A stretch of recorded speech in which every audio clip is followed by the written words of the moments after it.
Good morning, class. Today we're going to be talking about EOD, which stands for Explosive Ordnance Disposal.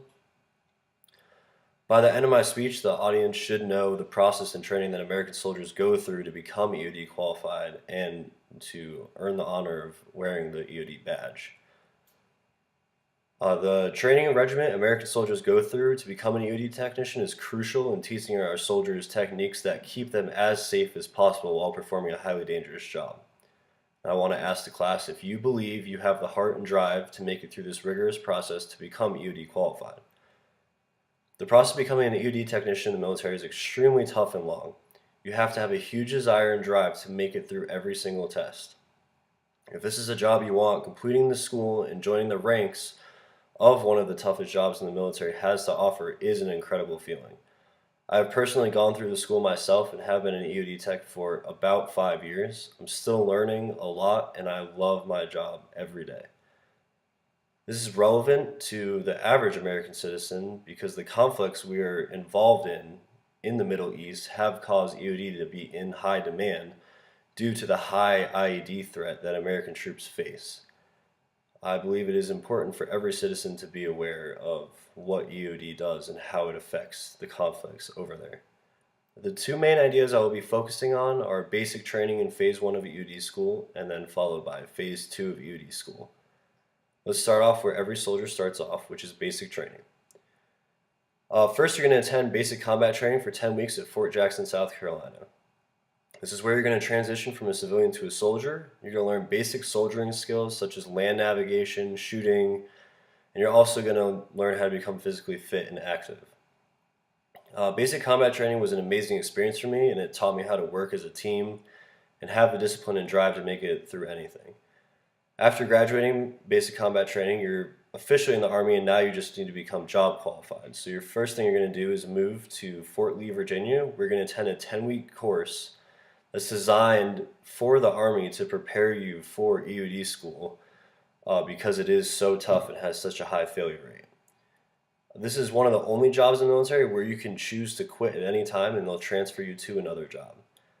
This is because the job is highly demanding and challenging, and if you don't want to be there, then they definitely don't want you there.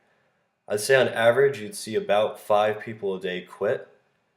The culmination event to this school was called the EOD Challenge. It's basically 3 days of walking around with heavy packs and working as a team. You complete different EOD problems or basic soldiering tasks. If you make it through this school, you're going to move on to actual EOD school, which is one of the most challenging academic schools the military has to offer. Phase 2 EOD school is 42 weeks long with about a 50% fail-out rate. This is one of the only military schools where all 4 services attend the same school, all held to the same standards, as well as officers and enlisted.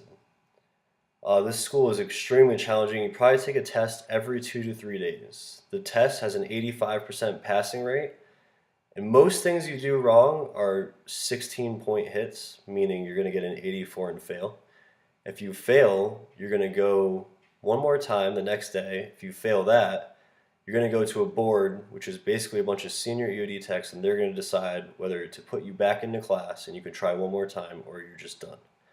The school consists of 9 divisions: demolition, tools and methods, core division, ground division, air division, IEDs, chemical and biological weapons, nuclear weapons, WMDs, or weapons of mass destruction. Due to classified materials, you're only allowed to study in the study hall, which is 5:30 to 8 a.m. every day, which also makes it more challenging. On top of this, you also have instructors screaming and exercising you to add stress. If you make it through this, you're going to get graduation, and this is what the certificate looks like, as well as this is the badge that you're going to be awarded. This is called a CRAB, and the graduation ceremony takes place at the EOD Memorial, which is located at the schoolhouse. Becoming an EOD tech was extremely challenging. However, the job I do and the people I've helped make it all worth it. EOD technicians are well qualified for the job they perform and truly go through mentally and physically challenging training. Just a quick review, I have covered the schools and the training you need to attend to become EOD qualified. Thank you.